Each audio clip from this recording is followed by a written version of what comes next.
Est-ce qu'on peut se lever ensemble pour célébrer le roi de gloire? Amen. Alléluia. Nous sommes réunis ici ce soir, présents pour élever le roi de gloire. Amen. Son nom est Jésus-Christ de Nazareth. Amen. Est-ce qu'on est content ce soir? Est-ce qu'on est content d'être dans sa présence? Est-ce qu'on est content de se réjouir au milieu de ses enfants, au milieu de son peuple, au milieu des anges, au milieu de tous les saints? Amen. Alors, je veux tout simplement te demander de lever la voix et de rendre des actions de grâce à ce Dieu qui a permis que tu puisses respirer en cette journée. Amen. Tout simplement lui dire merci, Seigneur. Amen. Et levons la main ensemble. Seigneur, nous te disons merci encore. Merci parce que tu es le Dieu bon qui renouvelle chaque matin en nous ton souffle de vie. Nous voulons être reconnaissants, Seigneur, du fait que nous respirons, du fait que nous avons la santé, du fait que tu nous mets. Amen. Seigneur, nous donnons la gloire. Amen. C'est toujours un honneur de pouvoir parler de ta part. Nous sommes soumis à toi. Je te supplie afin que ton Saint-Esprit se sente libre de m'utiliser en ce moment pour parler à toi. Oh, cher Saint-Esprit, je te supplie, c'est le temps où tu dois parler à quelqu'un, tu dois transmettre la volonté du Père à quelqu'un. Je me soumets à toi. Je te supplie en même temps, par le sang de Jésus, de me laver dans ma bouche, mes pensées, mon cœur, rien en moi ne soit un obstacle. Oh, Seigneur, et que je sois tout simplement un canal de bénédiction, un canal qui transmet ta volonté à quelqu'un, afin que ton nom soit honoré. Je me mets au-devant de toi, Seigneur, et je prie que ta volonté soit faite au nom puissant de Jésus. Je te supplie, je te présente tous les cœurs assoiffés qui ont besoin d'écouter une parole qui vient de toi. Je prie afin que tu combles un cœur et que quelqu'un, alléluia, soit rassasié spirituellement et que la parole que tu vas donner, Seigneur, accomplisse le but pour lequel elle est sortie. Je te donne toute la gloire parce que tu vas faire au-delà de ce que je peux imaginer dans le précieux nom de Jésus-Christ. Je me soumets à toi. À ton nom, au nom de Jésus. Amen. Amen. Amen. Que le Seigneur vous bénisse. Amen. C'est un honneur de pouvoir parler de la part du Seigneur. Et nous sommes dans une mouvance où nous voulons voir Dieu se manifester au Canada. Nous voulons voir le réveil toucher les vies, toucher les jeunes, toucher toutes les sphères de la société canadienne et s'étendre au monde entier. Et dans cette soif de voir Dieu se pouvoir, dans cette soif de voir Dieu aller toucher, dans cette soif de voir Dieu transformer, alléluia. Le Seigneur a élevé sur mon cœur dans cette journée une parole. La parole, c'est la pureté. Amen. Quand nous lisons la parole de Dieu, nous rendons compte que chaque fois que Dieu s'est approché des hommes, à partir du jardin d'Éden jusqu'à l'Apocalypse, ils ont toujours eu à se sanctifier. Vous voyez qu'au jardin d'Éden, Dieu avait une belle communion avec Adam et Ève et il n'y avait rien qui venait bloquer jusqu'au jour où Adam et Ève ont péché et ont été privés de la grâce de causer avec Dieu. Alléluia.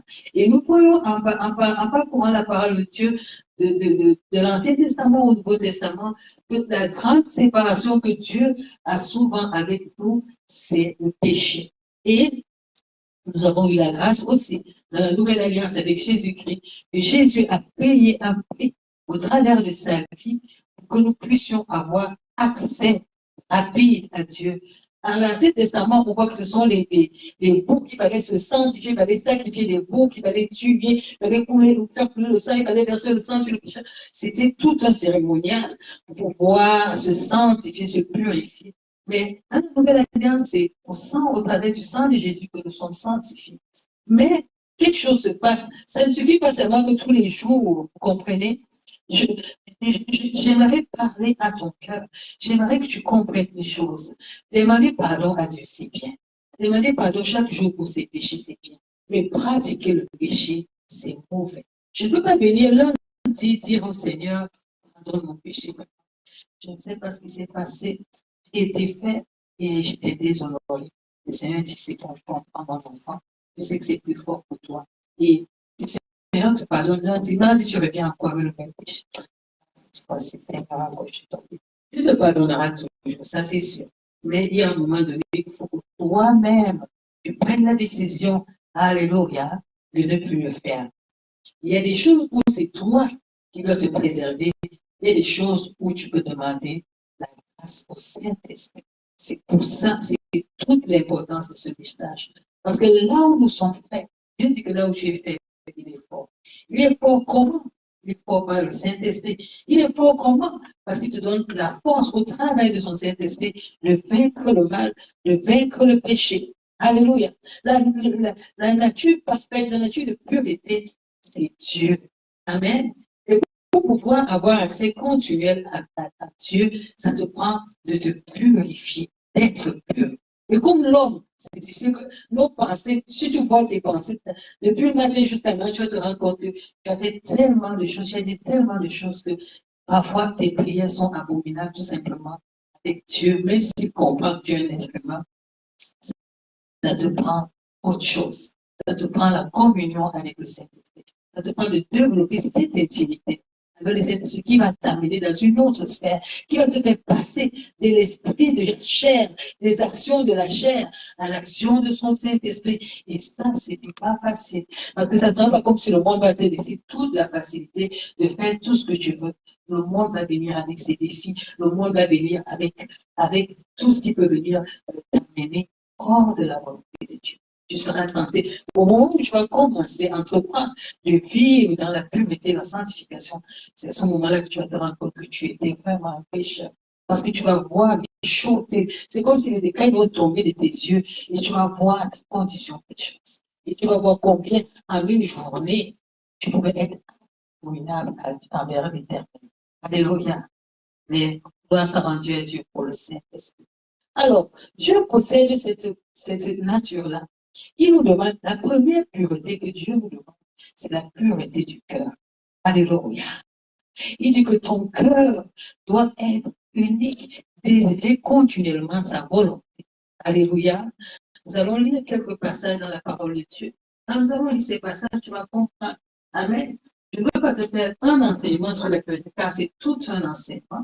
La pureté touche tellement de sphères de nos vies que c'est pas en un peu que nous pouvons nous balader dans tout ce que Dieu dit dans sa parole par rapport à la pureté. Mais nous allons toucher quelques aspects qui vont être dans ta vie comme des petits guides. Allons dans 1 Corinthiens 10, nous allons lire le verset 30. Amen. 1 Corinthiens 10, au verset 30, nous allons lire quelque chose. La parole de Dieu nous dit, soit donc que vous mangez, soit que vous buvez, soit que vous fassiez quelque chose, faites tout pour la gloire de Dieu. Vous voyez, nous avons l'habitude de manger, nous avons l'habitude de boire. C'est des choses qui sont normales pour nous, pour les êtres humains, parce qu'on a besoin de ces choses-là pour pouvoir se mouvoir. Alléluia. Mais vous voyez, le fait de manger implique Dieu. Ça veut dire qu'il y a une façon de manger qui honore Dieu. Il y a une façon de manger aussi qui n'honore pas Dieu. Il y a une façon de boire qui honore Dieu. Il y a une façon de boire qui n'honore pas Dieu. Amen. Et nous allons continuer. Il y a une condition pour voir Dieu. Parfois, nous voulons voir Dieu dans nos vies. Nous voulons voir Dieu se mouvoir dans nos vies. Nous pleurons. Oh Seigneur, fais-moi voir ta gloire. Seigneur, révèle-toi en moi. Seigneur, parle-moi. Alléluia. Et il y a une condition pour que Dieu se mette à te parler. Il y a une condition pour que Dieu commence à se manifester dans ta vie. Et cette condition-là, parfois, bon nombre d'entre nous ne la connaissent pas. Amen. Quand nous ouvrons la Bible dans le livre de Matthieu, ouvrons nos Bibles, Matthieu au chapitre 5, au verset 8, il dit, heureux ceux qui ont le cœur pur, car ils verront Dieu. Amen. C'est vrai, la phrase est conjuguée au futur. Mais est-ce qu'aujourd'hui, tu penses que tu ne peux pas voir Dieu? Tu ne peux pas attendre le futur seulement. Maintenant, tu peux voir Dieu dans ta vie. Tu peux le voir comment? En gardant ton cœur pur. Alléluia. Comment tu vas garder ton cœur pur? Tu vas me dire, Amen. Garder ton cœur pur, c'est veiller à ce que tu écoutes. Garder ton cœur pur, c'est veiller à ce que tu regardes. Garder ton cœur pur, c'est veiller aux actes que tu poses, à la façon de te comporter, à la façon d'agir, à la façon de parler aux gens, à la façon de... Vous comprenez, c'est implique beaucoup d'aspects de nos vies. Mais c'est important. Si nous voulons voir Dieu commencer à se manifester dans cette société, si nous voulons voir Dieu commencer à toucher nos vies, si nous voulons voir Dieu commencer à changer les gens, alléluia, Dieu ne va pas venir se manifester pendant que nous vivons dans le péché. Nous avons beau crier de midi au soir, du matin, Dieu ne viendra jamais. Nous allons être des sévales, nous allons faire des cultures viles et des oiseux, parce que Dieu ne sera pas avec nous. Dieu est clair, Dieu veut l'obéissance, Dieu veut la sainteté, Dieu veut la pureté. Et ce n'est pas des choses qui te demandent, qui sont des choses impossibles. C'est des choses que tu es capable de faire. Il t'a donné la capacité. Dans l'Ancien Testament, on criait, on disait qu'on ne peut pas. La loi est trop forte. La loi nous empêche. La loi est trop restrictive. Dieu a dit, ok, je vous comprends. J'envoie un homme qui sera capable d'agir comme vous. Vivre vos difficultés, vivre vos frustrations, vivre vos insultes. Mais qui sera capable, quand même, au-delà de ces choses-là, d'obéir à ma volonté. Et il a envoyé Jésus. Pendant qu'il envoie Jésus sur la terre, et que Jésus est en train de manifester sa parole, nous réussissons quand même à tuer Jésus.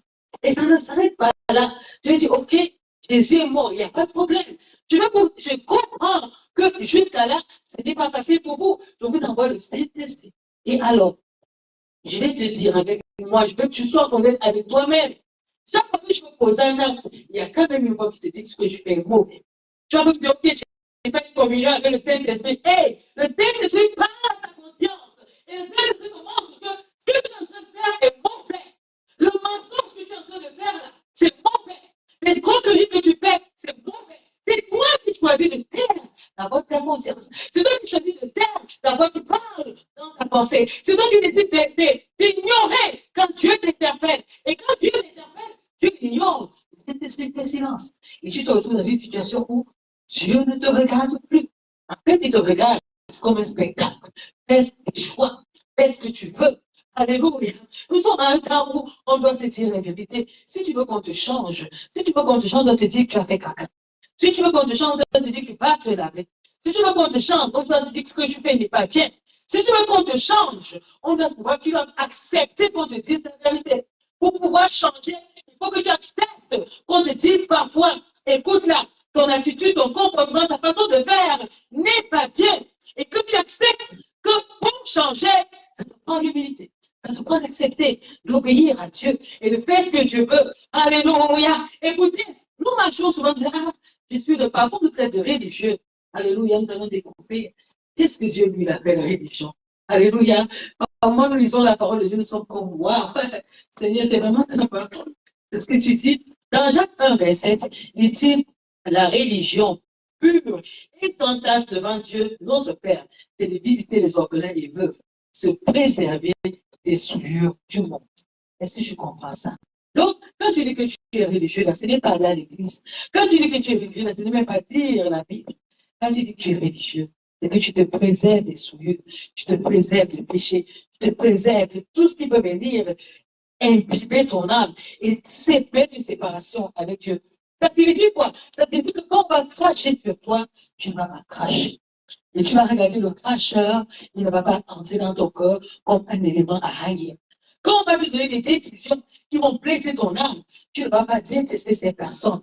Parce que ce que nous ignorons, c'est que quand nous décidons d'entrer dans le camp de Dieu, nous sommes enfants de Dieu.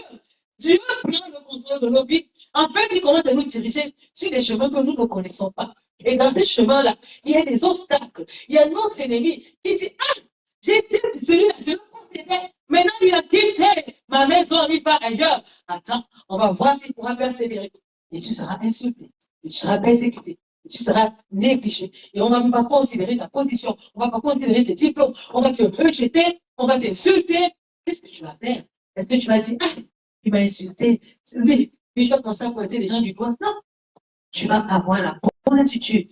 Tu vas dire, préserve-toi des souillures. Ne prends pas ton propre corps, tu commences à marcher. Tu dis, ah, je m'appelle là-bas, je suis né comme je veux. Tu es enfant de Dieu. Tu t'es donné une identité. Et cette identité-là, C'est l'identité de tout un royaume. Ça veut dire que ton comportement, quand on te regarde, on ne regarde pas seulement toi, on regarde tout un royaume. Ça veut dire si tu mens, tu amènes, tu rôles l'identité. Ton étiquette de menteur influence pardon, le royaume de Dieu. Si tu es un tricheur, ton étiquette de tricheur, comment tu vas me venir parler? Imaginons que tu es un tricheur à un endroit. Tous tes amis là, savent que tu es tricheur. Tu n'auras même pas le courage de leur parler de Jésus. Parce que tu dis, c'est quoi, mais tu parles de Jésus. Parce que curieusement, hein, les gens qui sont autour de nous connaissent la parole de Dieu plus que. Il va dire, mais comment tu me. Tu sais pas toi qui triches toi. Comment tu peux venir parler de Dieu? Tu comprends? Ça veut dire que ton attitude doit honorer Dieu. Ton attitude doit faire la différence. Tes paroles doivent faire la différence. Tu ne peux pas dire je suis enfant de Dieu. Ta bouche est remplie tu comprends, de tout ce qui est impur. Quand tu ouvres la bouche, c'est les puanteurs sales qui sortent. Je ne parle pas d'odeur physique, je parle des paroles. Tes paroles sont amères, tes paroles sont tristes, tes paroles sont des murmures, tes paroles sont des calomnies, tes paroles préservées de toute souillure. Préservées de toute souillure.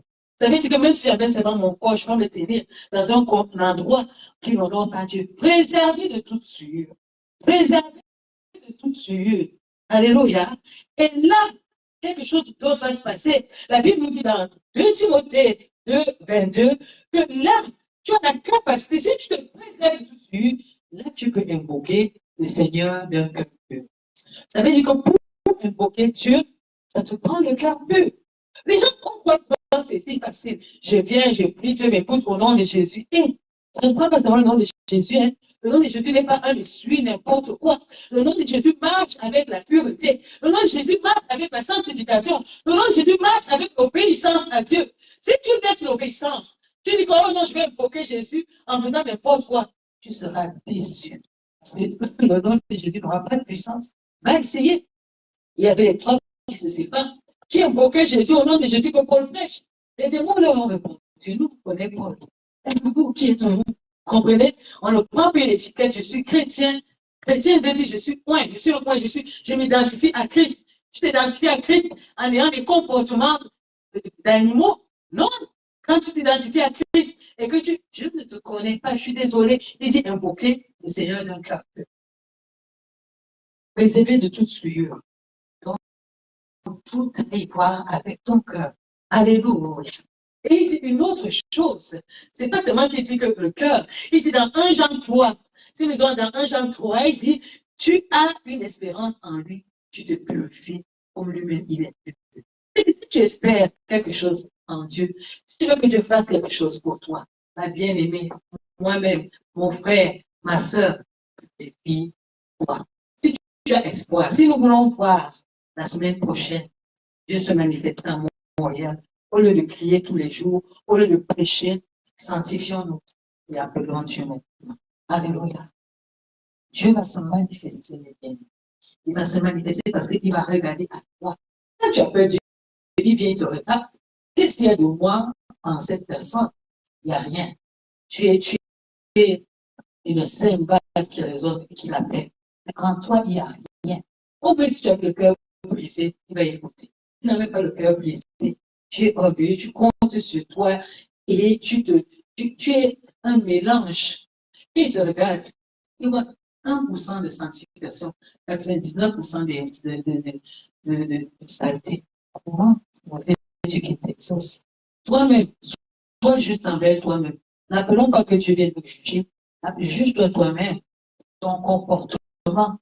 Tu penses que Dieu prend plaisir à exaucer tes prières? Toi-même, regarde comment tu te comportes. Regarde comment tu agis. Est-ce que tu penses qu'avec la façon que tu agis, tu penses que tu es dans la balance? Tu penses que Dieu, il te regarde, il dit, ah, là, c'est vraiment mon enfant, je vais l'exaucer parce que je pense que ce qu'il fait, il est bien. Réponds à la question. C'est que c'est une question de ça. C'est une question de voir Dieu se manifester. C'est une question de voir Dieu toucher nos vies. Alléluia. Comme nous avons encore, nous allons lire dans la parole de Dieu un passage dans 1 Thessaloniciens, on va ouvrir 1 Thessaloniciens 4, verset 7. Il dit, Ah, Dieu ne nous a pas appelés à l'impurité, mais à la sanctification. Les gens croient que Dieu nous appelle. On dit, ah, Dieu nous appelle à le louer, à le glorifier. Oui, mais il dit qu'il nous appelle aussi à la sanctification. Ça veut dire que si je viens louer et chanter, et qu'à côté de moi, là, Dieu ne voit pas la sanctification, je fais des bruits pour les oreilles. Je rends le séjour des hommes pendant cet espace heureux. Mais Dieu n'est pas avec moi. Il vient d'aimer. C'est sérieux, cette histoire. C'est comme si tu vas à un cours. Tu vas suivre le cours, on te donne les cours, tu n'écoutes pas, et tu viens, tu dis que tu vas réussir. Sur la base de quoi? Tu n'as pas écouté le cours, tu n'as pas étudié, tu n'as pas fait les devoirs qu'on t'a donnés, tu te dis que tu vas réussir. Sur la base de quoi? Dieu dit que si tu veux l'invoquer là, cœur pur. Il dit que si tu veux, il t'appelle. Il ne t'appelle pas à venir être, je suis devenu enfant de Dieu. Il t'appelle à la sanctification. Où est la sanctification dans ta vie? Où est la pureté dans ta vie? Alléluia. Quand nous revenons dans 1 Pierre, nous sommes à 1 Pierre chapitre 1, nous lisons au verset 14. Il dit ici, comme les enfants obéissants, ne vous conformez pas au convoitisme que vous aviez autrefois quand vous étiez dans l'ignorance. Ça veut dire que nous avions une vie passée. Et dans la vie passée, nous avions l'habitude de faire des choses qui étaient désagréables à Dieu. Nous avons l'habitude de mentir, nous avons l'habitude de voler, nous avons l'habitude de forniquer, nous avons l'habitude d'être orgueilleux, nous avons l'habitude de ne parler pas, nous avons l'habitude de boude, nous avons l'habitude de mépriser les gens, nous avons l'habitude de regarder de manière hautaine les gens. Et tu viens, tu dis que tu es enfant de Dieu, tu as la même façon de faire. Il dit non, hein. Il dit écoute là, avant, tu faisais ça, tu faisais les convoitises, tu te comportais de manière déshonorée. Ok, c'était avant, tu ne me connaissais pas. Maintenant que tu me connais, attends, tu n'es plus ignorant. Tu sais que je t'appelle à la sanctification, tu sais que je t'appelle à l'obéissance. Arrête de faire ça. Alléluia. Il continue en disant, mais puisque celui qui vous a appelé est saint, vous aussi soyez saints dans toute votre conduite. Donc, ce n'est pas que bon, je vais me sanctifier seulement quand je viens à l'église. À la maison, je fais tout ce que je veux. Jamais. Dieu n'est pas dans ça. Il dit, selon qu'il écrit, vous serez saints, car je suis saint. Alléluia. Le Dieu qui nous appelle est saint. Le Dieu qui nous appelle est un Dieu. Alléluia, saint. Qui peut qu'on soit sanctifié. En fait, il ne nous appelle pas pour le louer. Il ne nous appelle pas seulement ses hommes. C'est comme si, vous comprenez la parole de Dieu nous dit que Dieu est saint. C'est comme si la sainteté est la nature de Dieu. C'est comme si, imaginez, ton corps a une nature qu'on appelle sainteté. Bon, si tu fais des enfants, on va voir les enfants là comment. Les enfants là, on va les appeler sainteté. Parce qu'en toi, il y a la sainteté. Imagine-toi que tu as des enfants, tu t'appelles sainteté, les enfants les appellent péché, ou ils s'appellent menteur, ils s'appellent voleur, ils s'appellent escroc, ils s'appellent, je ne sais même pas quels autres noms je vais donner. On peut lire les péchés dans Galates 5. Vous allez vous rendre compte que c'est scandaleux quand un enfant de Dieu se retrouve dans certaines abominations, dans certaines calomnies, dans certaines façons de faire, de mépriser, de répondre arrogamment aux gens, comprenez, de se détourner des gens. Je n'ai pas la science de tous les péchés que nous pouvons faire, mais nous connaissons. Tu connais la façon dont tu as l'habitude de te comporter et qui est abominable aux yeux de Dieu. Et si tu dis que tu es enfant de Dieu, Dieu dit qu'il t'appelle à la sanctification. Il dit que lui-même il s'identifie comme saint. Alors si tu es son enfant, tu es saint.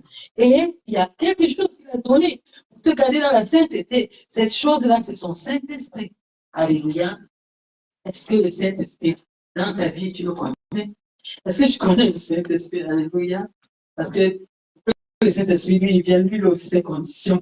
Regardez, lisons encore ce dernier passage. Je ne peux pas trop connu sur vos têtes. 1 Corinthiens 6, nous lisons les 9 et les 10. Alléluia. Ne savez-vous pas que les injustes n'hériteront point le royaume de Dieu? Ne vous y trompez pas, les impudiques, les idolâtres, ni les impudiques, ni les idolâtres, ni les adultères, ni les efféminés, ni les infâmes, ni les voleurs, ni les cupides, ni les ivrognes, ni les outrageux dont tu blesses les gens. On vous dit, faites attention, ni les ravisseurs n'hériteront le royaume de Dieu. Et il dit, et c'est là ce que vous étiez, quelques-uns de vous. Mais vous avez été lavés, mais vous avez été sanctifiés, mais vous avez été justifiés au nom du Seigneur Jésus et par l'Esprit de notre Seigneur. Alléluia. Ce n'est pas un contenu le fait. Ce que Dieu nous demande, ce n'est pas, il ne nous demande pas des choses impossibles. Il ne nous demande pas de faire tomber les pluies comme je vois dans certaines contrées. Il nous demande des choses simples qui concernent nos vies, que nous avons l'habitude de faire. Il dit qu'avant, nous avions l'habitude de faire ces choses-là. Mais maintenant, il dit que non, le fait plus simple, c'est mes enfants. Et en tant que mes enfants, j'appelle la pureté. Si vous voulez que j'arrive à me manifester à Montréal, on aurait dit que si le Seigneur dit qu'il faut être pur, les gens allaient se purifier pour un temps. Parce que la prophétie a dit, voici la vraie prophétie ici, qui est la parole de Dieu. On nous demande l'obéissance à la parole. Est-ce qu'on va accepter de marcher dans la sainteté, de marcher dans la pureté, abandonner, et là où on est fait, et là où ce n'est plus possible, et là où on a essayé, ça ne marche pas. Est-ce que cette semaine, on peut dire, Saint-Esprit, on a besoin de toi. On a marché comme on a voulu, on a fait plein de choses. On a essayé, ça nous a dépassé. Mais cette fois-là, on veut que toi, tu nous fasses. On veut que toi, tu agisses dans nous. On veut que toi, tu nous délivres. On veut que toi, tu nous purifies. On veut que toi, alléluia, tiens ma main seulement, Saint-Esprit, parce que ça, je ne peux pas faire beaucoup de choses. Comment je me connais, je suis quelqu'un de colérique, je suis facile à la parole, je peux blesser facilement, je peux dire des choses, tout ce qui va me passer par la tête, quand on va m'offenser, je vais sortir ça, et je vais vouloir blesser mon frère, je vais vouloir blesser, je programme même de blesser mon père et de blesser ma soeur, je programme même des bagarres, je programme même des insultes, ma pensée est sale, devant toi, mais je sais que tu es puissant. Tu es capable de me laver, d'enlever toutes ces pensées-là, de briser la colère en moi, d'enlever chaque grain de colère et de les jeter à côté et de me donner un cœur humble et de me donner un cœur patient et de me donner un cœur qui supporte et de me donner un cœur tempérant et de me donner la bénédiction et de voir les actes de mes frères quand ils vont recommencer à m'insulter, quand ils vont recommencer à me décevoir, quand ils vont recommencer à me mentir, de voir tout ça. Et dis, Seigneur, tu as payé le prix pour eux, je prie pour eux, pardonne-leur, donne-leur de te connaître, donne-leur d'avancer avec toi et venir changer ma vie. Saint-Esprit, c'est ton temps dans ma vie. Avant d'aller changer les autres, avant d'apporter le réveil dans la vie de quelqu'un, commence à apporter le réveil dans ma vie, commence à apporter le réveil dans ma pensée, commence à apporter le réveil, alléluia, dans mon cœur, commence à apporter le réveil dans mes actions, commence à apporter le réveil dans ma manière de faire. Commence à apporter le réveil au niveau de ma bouche qui parle n'importe comment. Commence à apporter le réveil dans mes raisonnements, dans mes attitudes, dans mes façons de faire.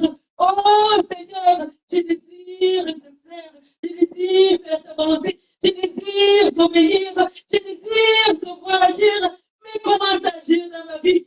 Parce que moi-même, je suis faible, parce que moi-même, je ne peux pas, parce que moi-même, je ne peux pas, parce que moi-même, je ne peux pas, parce que moi-même, je ne peux pas. J'essaie, je ne peux pas. Je me dis un jour, tu te tombes. Seigneur, comme un enfant, je viens au-devant de toi. Est-ce que tu peux me sauver aujourd'hui? Est-ce que tu peux tenir ma main aujourd'hui? Oh, Saint-Esprit, est-ce que tu peux faire de ma vie ce que moi, je n'arrive pas à faire? Oui, je n'arrive pas à aller. Saint-Esprit, oh Seigneur, oh Seigneur, oh Seigneur.